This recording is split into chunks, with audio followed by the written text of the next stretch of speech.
Gina, it's very nice to meet you, and thank you so much for joining us here today as part of Positive Ageing Week 2020. For our viewers, would you just give a little bit about yourself and the services that you're involved in? Great, thank you, and thanks for having me. So my name is Gina Delaney and I'm a Development Officer with Mental Health Ireland covering the South East. And so my role is to link in with groups and organisations and to support those groups and organisations around, I suppose, mental health, well-being and recovery initiatives that they're working with. And the hope is to raise awareness of mental health, of well-being and recovery and the options that are out there for people. You know, and I suppose the best ways for people to really think about how does my mental health impact on me, and as we're talking about positive ageing, how it can impact on my positive ageing as I move through my life. Brilliant. And I think you have a few slides in that you're going to talk us through as well to explain a little bit more to us. Yeah. So, shall we get started on those? Brilliant. Yeah, that's great. So I suppose by the end of our video, you know, we can take time to look at, I suppose, what do we mean by and develop our understanding of mental health, well-being and recovery. And we'll look then at two ways that we can help us, I suppose, in our lives. So one of those is the 5 ways to well-being.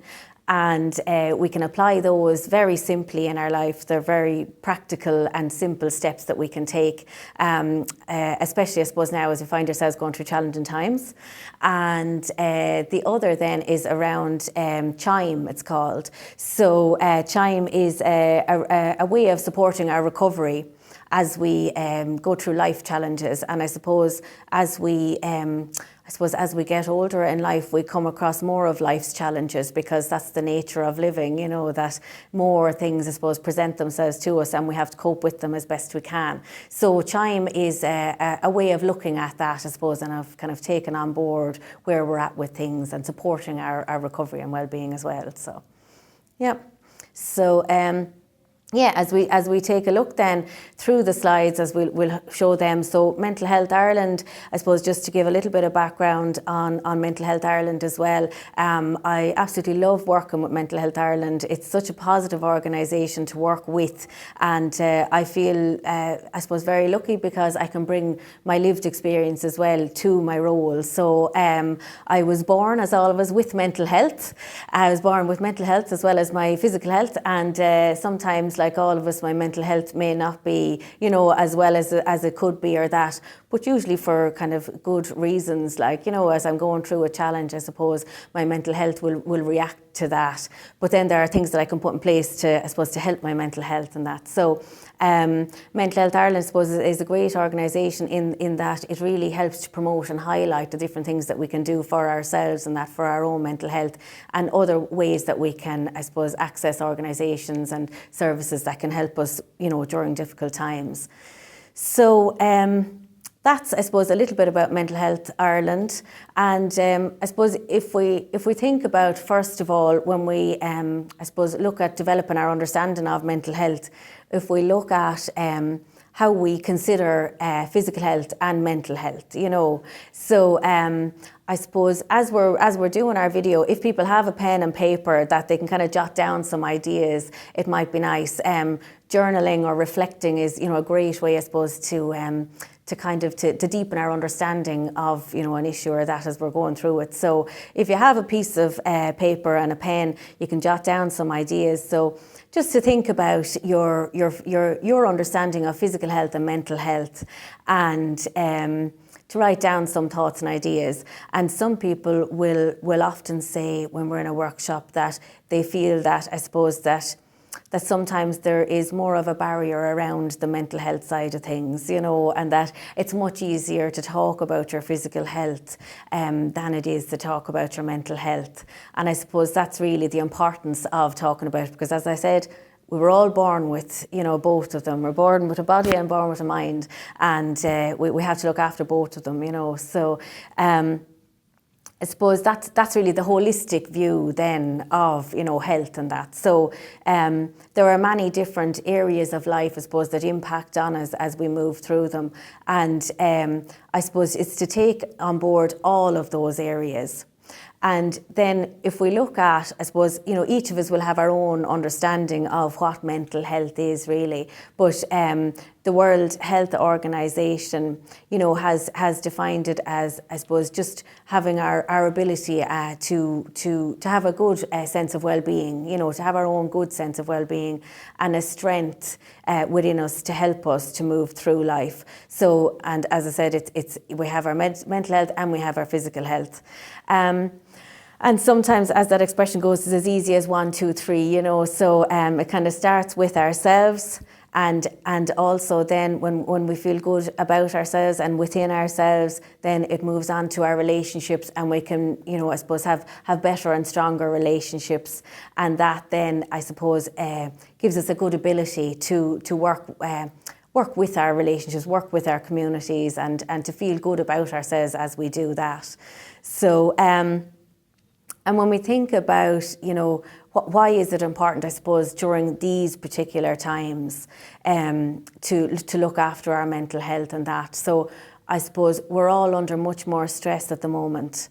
And I suppose, you know, we're all, I suppose, I know I certainly am feeling that, like, you know, I'm topped up to a certain amount, more so than usual now, because you're taking in information, you're trying to support other people, you're trying to mind yourself. So, you know, I suppose we need to, because we're topped up with our stress levels and our anxiety levels, we have to try and, I suppose, to top up our coping skills at the same time, like, you know, to try and match those. So, but, you know, sometimes I suppose people say, oh, yes, you know, I need to work on my coping skills and that, like, you know, but it can be hard to know, you know, well, what exactly is it that I need to do to support my well-being?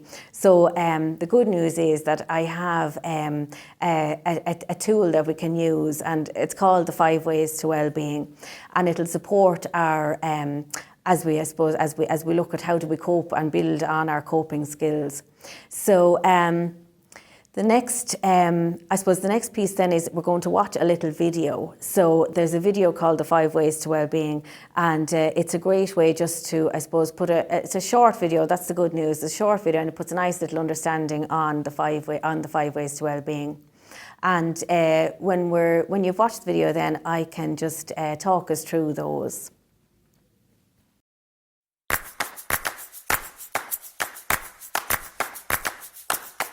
Did you know there are things we can do every day to improve our mental health and well-being? Connect. Connecting is about building and strengthening relationships with the people around you. We can do this by spending meaningful time with people each day, arranging a day out with friends, having lunch with someone you work with, or joining a sports team in your local community. By giving time to these relationships, we feel happier and more secure, giving us a better sense of purpose. Be active. Look for ways to be active every day. Find something you enjoy. It doesn't have to be a marathon, but something that suits your fitness and mobility. Cycling, gardening, walking, and dancing are all ways that we can get more active.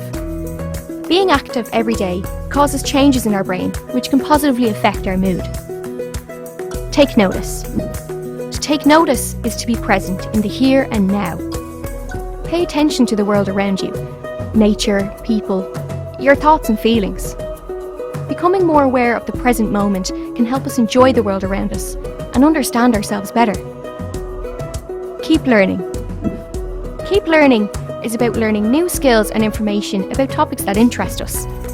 We can keep learning by trying a new recipe, signing up for a nighttime course, fixing that broken bike, or taking on a new responsibility in work. Learning can boost our confidence and self-esteem, help build a sense of purpose, and help us connect with others. Give. Giving is about small acts of kindness for other people. You could make someone a cup of tea, sign up for volunteering, or offer to help someone you know with a project. You could just ask a friend or someone you work with how they are, and really listen to the answer. Giving back to others can create positive feelings and help us feel more satisfied with life. Each of the 5 ways have been shown to make a positive difference in how we feel and live our life. By including these simple actions every day, we can improve our mental health and well-being.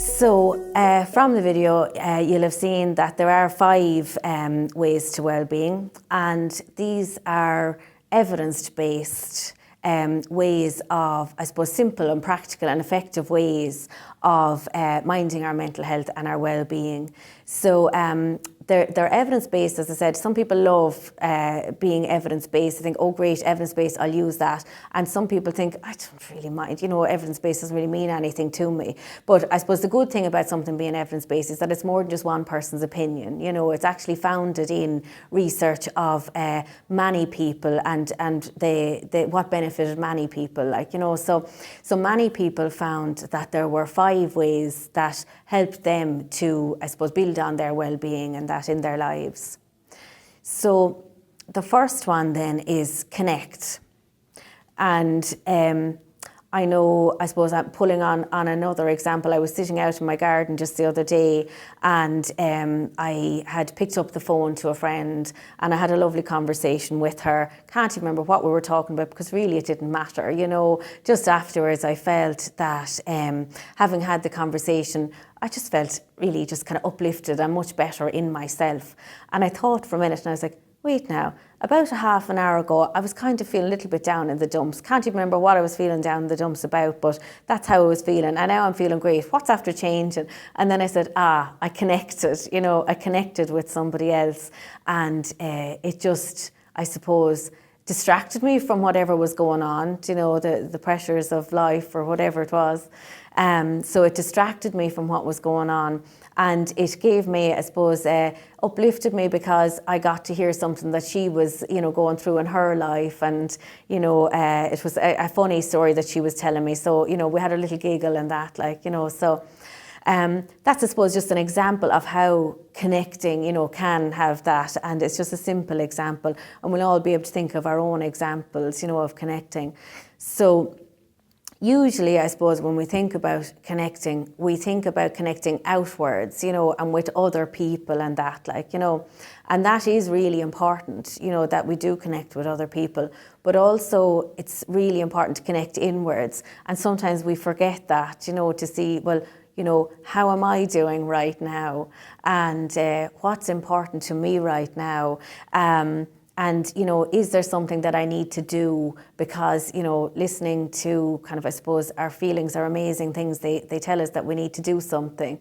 So, am I feeling a certain way that maybe I need to do something differently, or I need to take action on something? So, I suppose connecting inwards and just seeing how I am at the moment. And then also, I suppose, we can think about, how we feel about our community and connecting with our community. So connecting with ourselves, connecting with our nearest and dearest, the people we fall in and out with, the people that we live with or are close to and communicate with regularly, and also then our wider community and how I feel about that. And I suppose as we move through life, we will have different groups that we might be interested in being involved with or that. And I really feel, I suppose, that being connected with a group and having, a group of people, having your peeps, just having a group that you can connect with and that means something to you. That whole idea of peer support is so important, and it can be peer support in the form of, GAA, or it could be in the form of your knitting group. It could be in the form of, that's me, sorry, I love knitting. It could be in the form of, an actual, maybe a mental health peer support group, so whatever it might be, your group of people and the people that make you feel good and feel connected, with your community, is so important. And and sometimes you mightn't be a group person. Maybe you don't like, maybe groups aren't your thing, and you just feel uncomfortable in a group, So maybe there are other ways that you can connect, and it could be actually online. Maybe you're actually you're part of a great group online, but you don't feel maybe kind of like as burdened because it's not in person or that, so it works for you. So it's important, I suppose, with all of these that you make them work for you, because otherwise it's just somebody giving you great advice, but what does it mean, So I suppose connecting with the people that make you feel good about yourself, having your group, and it might be even just connecting with the person in the post office, so that can be as good, because it's your community and it's going in, and it might be on a regular basis, and the person in the shop, you just feel connected. And a lot of people have said that they feel more connected now because I suppose there's been a pull together, of communities have pulled together and seen, I suppose, does Mary up the road need something? Can I help her out? Is she cocooning or whatever might be happening? And a lot of people have said that they've actually felt more connected to their communities now, or perhaps actually it's on the reverse. They're volunteering, and they're looking out for a neighbour up the road, or they've connected in with their local volunteer group to help people out. So how you connect with yourself, with your nearest and dearest, and also with your community then can have a really good impact on how you cope, your well-being, your sense of mental health and well-being. So the second one then is be active. And I suppose there's nothing worse than somebody telling you, oh, you need to get out and walk and you should do this and you should do the other, because we're all different. And for you, being active might be actually going around your garden and pulling up the weeds, and it might make you feel great about yourself because you're listening to the sounds of nature, or, you can kind of get the breeze, get in a bit of vitamin D and the sunlight hitting you and all the rest of it. So you just feel great about that. Plus, the next time you go out into the garden, you're looking and saying, great, job well done, a nice clean area there. I can move on to the next area. So, or for you, it might be, whatever's going on in your life. Perhaps you're caring for a loved one or that, and you actually, even to get out into the garden might be a push, So perhaps for you, it's actually that 5 minutes while you're boiling the kettle, or the 10 minutes while you're washing up the dishes. You're being active, you're moving around the place, and I suppose it's what works for you in your life, So, and also then, it might be the regulars, it might be that you love getting out for a run, every day, and that's your thing, and it makes you feel so good about yourself and you can't miss it. Or maybe you've decided, well, my gym is closed now, so I have to go online. So you found ways around that, perhaps you're saying, gosh, I'm not actually active, and maybe it is something that you want to work on, and that's good too, because now you have, you can pull out your pen and your piece of paper and kind of jot things down here. Maybe I do want to work on, being more active or whatever it might be. So, and you can take the time, I suppose, to think about that. So that's being active. And the next one then is take notice. And somebody said to me before, a colleague of mine, she said, that take notice, it's kind of like the be active for your mind. So I thought that was very good. I thought, gosh, that really made me think, So being active for your body and taking notice for your mind. So taking notice as in, I suppose, connecting in with how am I? How am I doing? How am I feeling? Perhaps, maybe a mindfulness exercise might just help you to do that, or a meditation might help you to do that. You might say, mindfulness and meditation, get away from me. It mightn't be your thing at all, and that's perfect. Maybe you take notice as you walk along the road and you're taking it in and you're feeling connected with nature, and that's just how it works for you. And when you get home again, you feel much more in tune with yourself because of that walk. So take a notice, I suppose, of, how am I doing? How am I feeling? What are the things that are going well for me? What would I like to build on? What's going good in my life? So just, I suppose, taking notice of all those things and making time to do that is, I suppose, why that area of taking notice is important. And I suppose a good way of doing that, as I said, is mindfulness or journaling, you know, so taking out the pen and the piece of paper again and just jotting things down. If that's your thing, it's really effective. And if it's not your thing, maybe it's the walk, or maybe you're not sure what your thing is. You know, maybe actually I would like to take more notice, but I'm not really sure how I'm going to do that. So, you know, maybe it's nice to just think about that and see how you can incorporate it into your life.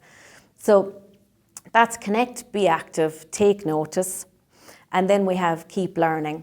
And again, there's nothing worse than somebody saying, now, you should keep learning. Learning is a great way, you know, but I suppose there are so many different sayings, and you'd wonder, why is there sayings that, you know, the day you stop learning is the day you die, and, you know, you learn something new every day. You know, there's all these different expressions about the area of keeping learning. So, I suppose the reason why it's important is because it just keeps your brain active, you know, like, and it could be something simple, you know, about, like, say, I'm going for a walk, instead of turning left, today I'm going to turn right, you know, and just it's changing things up, and it's making your brain think about things in a different way and taking things in.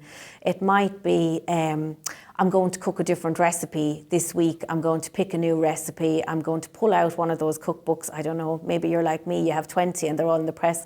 So, you know, I'm going to pull out one of those cookbooks and I'm going to pick a new recipe. I'm going to do it from scratch. And I'm going to, you know, make time to go to the shops and make it an experience, I suppose, you know, a nice kind of learning experience, and do that new recipe then. And sure, if you can invite a friend over, then you're connecting at the same time, you know. So I suppose keep learning in the traditional senses, if that's what is important to you. You know, some people love to do a course, and they love to, you know, maybe do something and get a certificate at the end of it. And some people then, you know, maybe they feel like, well, actually, you know, kind of adult learning is not really for me. You know, I'd feel a little bit uncomfortable about it, but I would love to do a new recipe, or I would like to, you know, maybe go on a different route, or try something new, like maybe, you know, zip lining, or, you know, orienteering, or just something different, just to kind of, you know, keep the brain active and change things up. So, that's, I suppose, the area of keep learning. So it can be in the traditional sense, and it can also be in very simple but effective ways that you can apply in your life, you know. So, and then the final one of the 5 ways to well-being is give. And I'm biased, this is my favourite one. I just love the idea of giving. I think it's beautiful. And there's a lovely saying that a scent stays on the hand that gives the flowers. So, you know, the idea of you're giving something, but actually something remains with you after it, you know. And I suppose none of us give with the intention of feeling good or getting the, you know, getting the pat on the back. You know, we don't do it for that. But it's you can't help but feel good, you know, you can't help but feel good. And I think that's a positive thing, actually, you know, if you get something good yourself from giving. So, I suppose when we think about giving, you know, what are the ways that you're good at giving? Like, you know, what do you do regularly, or what's your go-to way of giving? You know, some people are very good at maybe giving their knowledge and their experience, because they've been through, you know, maybe a lot, or maybe they've just been through something specific. You know, maybe they've recently gone through a bereavement, and they can actually give time to somebody else who might have gone through it, and they can, I suppose, just connect in with that person, and they can empathise with them. And, you know, I suppose giving your knowledge, giving your wisdom, giving your experience, that's really, I suppose you can't underestimate the value of that, you know. And I suppose as we get older, as we age, as we move through life, we have a lot more of that to give, you know. So, and it's really, really valuable to do that. Maybe you're good at making things, maybe you're creative, and maybe you love giving homemade gifts. Maybe they could be, you know, muffins. Maybe you're a great cook. Maybe you love making cards. Maybe you are a great crocheter and you love giving crocheted gifts.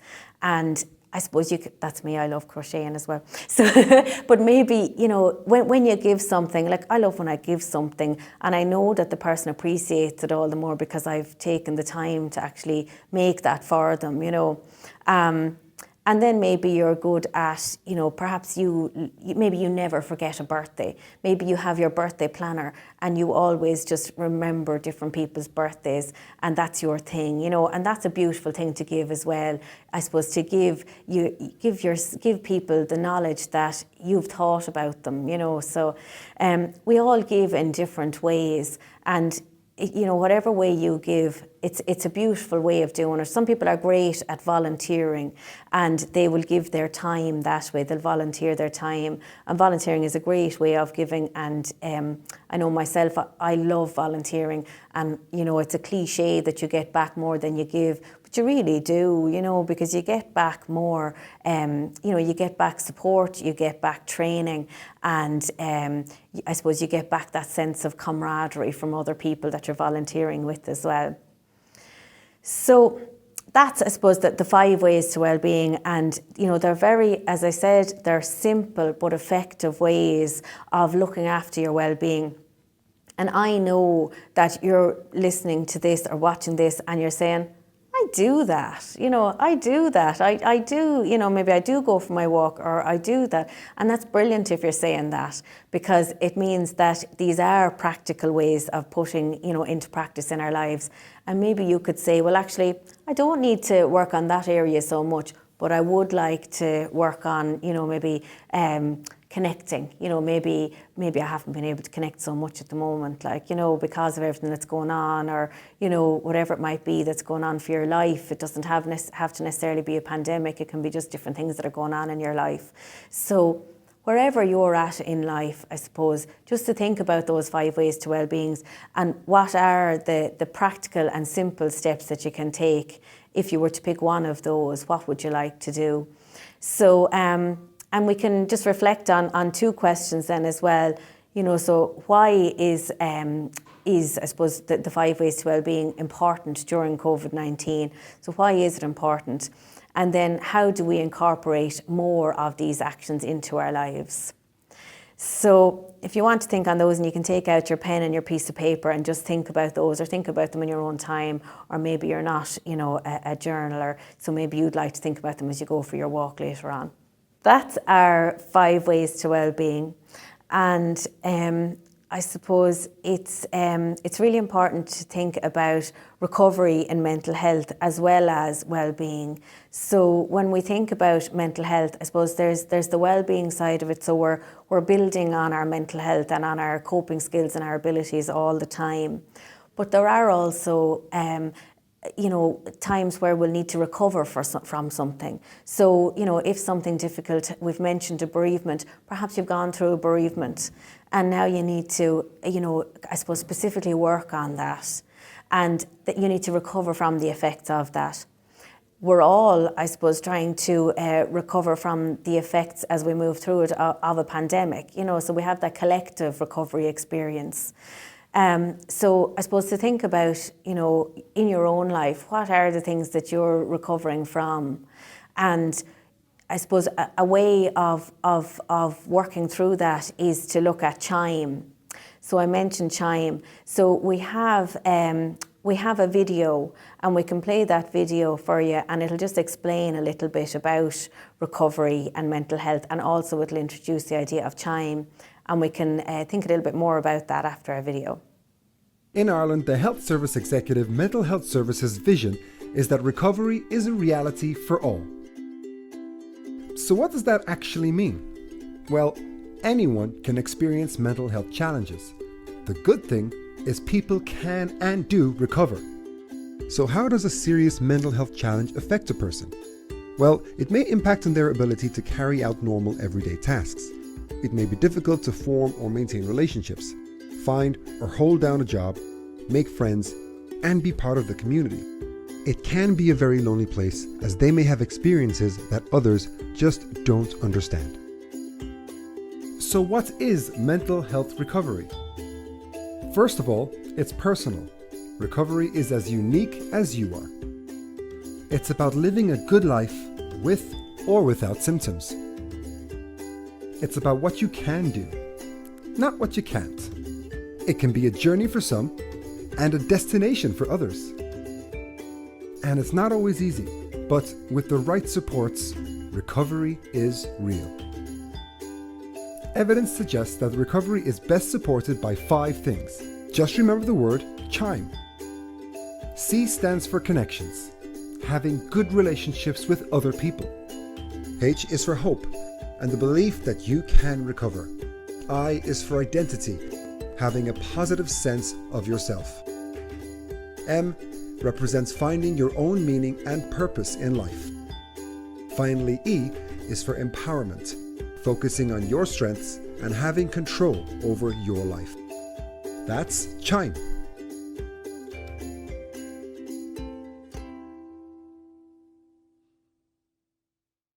So from our video, you've been able to see that, recovery is for everybody, and it really is whatever it is that you need in your own life to help you to recover from whatever it is that might have happened.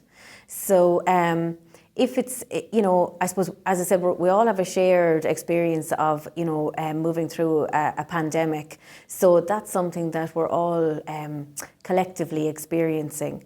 But it may be a mental health challenge that you're trying to recover from, or it may be, somebody within your family that has an experience of mental health challenge or any other type of challenge. So you might want to think about CHIME, as we talk about that, you might want to, I suppose, apply CHIME to the situation that you're experiencing. So the elements of CHIME, so CHIME stands for C. So the C in CHIME is connect. And we also, that's common to the 5 ways to well-being also. So as we said, so connect really means just, I suppose, who do you need to connect with? Is it, your family, your friends, connecting in with yourself, as we said already, and connecting with your community. So, even if you think about how content do I feel with the connections that I have in my life? And that might, and that applies to you, or it applies to your loved ones. No matter what it is that you're working through, having that, I suppose, having strong connections in your life will just support you as you move through a difficult process.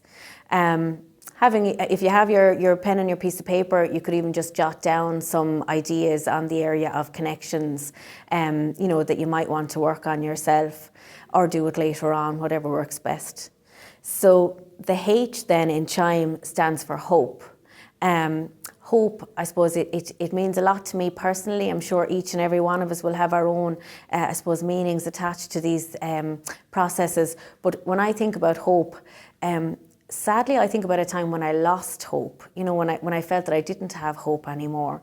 But I think that it's okay that I have that association, because I'm able to compare it to then when I regained hope. And I suppose you may have heard of the idea of holding the hope. So holding the hope is something that supporters can do when somebody has lost hope for themselves. So, and there are times in life when you'll be going through something so difficult or so traumatic that you might lose hope, and it can happen, and it has happened to me. And it can be a very sad place to be in. But if you have people that can hold the hope for you, it can just help you get through that time. And, then I suppose you can turn it around, and I suppose you can be the holder of hope then for somebody else who doesn't have it. So, so I suppose that's hope really, and if you have lost hope and then you've regained it again, you can, I suppose, pass that on then to somebody who, in turn, who may have lost hope, that you can share that experience and empathise with that person. So, and having hope in your life, it can be as simple as having things to look forward to, like having something nice planned in your life. I have a great friend who's so good at that. She'll always, every now and again, she'll say, what do we have to look forward to? What will we do? Will we go out for lunch next week, or will we do something, And she's great. That's her thing. She's just really good at it. And I compliment her on it, because I just think, I need to compliment her on it because it's brilliant, because she makes sure that we have, I suppose, hope in our lives, like, in our friendship, that she's always bringing something positive to look forward to. So it can be as simple as just having things planned that we can look forward to. For yourself, maybe with a friend, something nice maybe planned within your family, like, a family holiday, or, simple things like that can just build hope into your life. And again, back to the journaling, if you have a goal that you want to achieve, that can really build hope into your life. So when you journal, if you think about, sometimes maybe, for example, like what we're talking about here, if you say, well, actually, I'm not really content with a certain area, I could be more content, say, with a certain area. You can write down that, in your journal and just say, well, what can I do about it? And then you can set a goal for yourself. And that's, I suppose, turning, maybe a challenge into something really positive, that you're going to actually do something about it and journal about it and choose to do something about it. And that's building hope into your life again, because, it's just, I suppose, always having something that you can strive towards to bring hope into your life. So that's the C and the H of CHIME. So the I then stands for identity. And I suppose it's so important to have a good sense of identity. And if you think about, the times where you feel at ease in yourself. So when are the times that I feel at ease in myself? And what is it that gives me that sense of ease? And usually it's down to something within ourselves, rather than in the external environment. Sometimes we can feel, when I'm with certain types of people or certain groups, or that, I feel more at ease in myself. I feel better about myself. They bring out the best in me. But I suppose it is really important to always think as well, but what is it inside that, helps to bring out that experience? Because, other people can only do so much, but it's ourselves really that makes the difference, So what is it about you that is bringing out the best in yourself in that situation? And then, building in more opportunities to have those times when you feel at ease in yourself and content with yourself, because that's, I suppose, it's so important that we do feel good about ourselves. If we feel good about ourselves, well then, we're bringing the best of ourselves to our interactions, and it's a cycle then, isn't it? We're always building on that. So that's identity. And again, you can jot down in your journal, I suppose, what is my sense of identity, and am I being true to myself, and thinking about those, I suppose, those values that are important to you. And then seeing, well, are my actions in line with my values? So if I value honesty, but I frequently find myself in a situation where I have to, maybe bend the truth a little bit, it's going against my values, and maybe I'm not feeling as content or as good about myself, So maybe that's something that, you could journal about and just see, well, how can I have more times in my life where I am living the values that I actually feel are really important? And that can help with your sense of identity. So the M then in CHIME stands for meaning, and having, I suppose, meaningful roles in our lives. And we went back to, if you think about what we said there around connecting with your community and around giving, and we said about, volunteering. Volunteering can be a really strong, meaningful role in your life. So, and it can be informal volunteering, perhaps it's, maybe you're part of a support group on Facebook or that, and perhaps you leave very just kind of positive comments for people on the group. That's actually a really nice and valuable way of, I suppose, having a meaningful role in an informal, voluntary way. And also maybe then if you are formally volunteering, that can give you a very positive, meaningful role in your life. Being a friend is, something that can be such a positive role and a meaningful role. Being a daughter, being a mother, being a sister, whatever the roles are in your life. And just think about, I suppose, are there negative roles, or are there roles that are positive, but maybe that they're not as positive as I want them to be, maybe some, and it's back to, I suppose, maybe relationships again, and back to, I suppose, how we view ourselves and that as well. So what are, I suppose, the roles that we have? Are they positive, or do we want them to be more positive? Can they be more positive? So more thoughts, I suppose, for the journal, more areas to work on there, and just building more meaningful roles into your life where at all possible, that it will just help you, I suppose, with the recovery process. And the final letter then in CHIME is E. And somebody said to me that it all leads to empowerment. So the E is for empowerment, and all the recovery processes lead to empowerment. And empowerment is, I suppose, it is such an important feeling, nearly, a feeling of empowerment in yourself. Do I feel empowered? And you might not feel empowered. You might feel very empowered in certain areas, but you mightn't feel empowered in other areas. So is there something that I can bring from the areas that I do feel empowered in, and can I bring that across into the other areas that I don't feel so empowered in? And if there's an area that you want to feel more empowered about, maybe it doesn't have to be you. Maybe you could get support for it. And that's still empowering yourself, even though you're reaching out and you're not necessarily, kind of getting all the answers by yourself.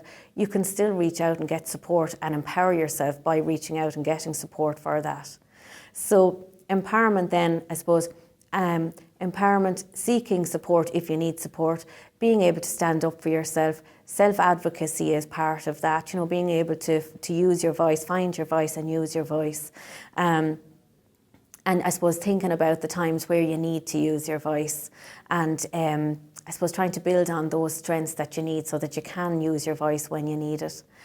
And believing that you deserve it, having a belief that what I need, what I want, what I have to say, I deserve to say it, and I'm important. It's important enough to me, and I'm important enough to get it. So that's the E in CHIME, and that's I suppose the whole recovery processes of CHIME. I have another great friend that I work with, and she says at the end of every day she'll say, "Have I chimed today?" So it's a great way to, I suppose, to remember it. So if you think to yourself, maybe, going to bed at night, have I chimed today? And what are the ways that I've chimed today? And I have the other colleague that I talked about earlier, she says to herself, kind of, have I built in the 5 ways to well-being in my day today? So maybe for you, I was thinking kind of, because I suppose I need to work on these things as well. We all need to work on these things. So I was thinking it might be helpful if when I wake up in the morning, to think, well, how am I putting the 5 ways into action today? What are my plans for today that I'm going to put these into action? And then when I go to bed at night, have I chimed today? What did I do today to chime? So I suppose that's looking at, I suppose our understanding of mental health, of well-being and of recovery, and of, the importance of those areas as we move through life, as we experience life challenges and that. And let's face it, they happen to everybody, if not every day, well then fairly regularly. Life happens to all of us, and it's really important that we're equipped with tools like this, for example, to help us as we move through it. So I hope that you have enjoyed those, and we might just finish with a little mindfulness exercise. So if you just, wherever you are, if you just put your 2 feet on the floor and just sit comfortably. You might like to close your eyes, you might like to keep them open and focus on something nice in the room, and just let your body sit into itself. So just feel your body. Take in a nice deep breath. And let it out again.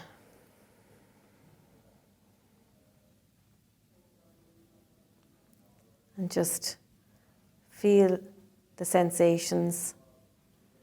You might sense the chair on the floor, your feet on the floor, chair underneath you, your back against the chair.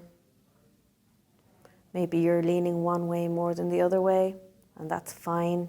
Just take it in.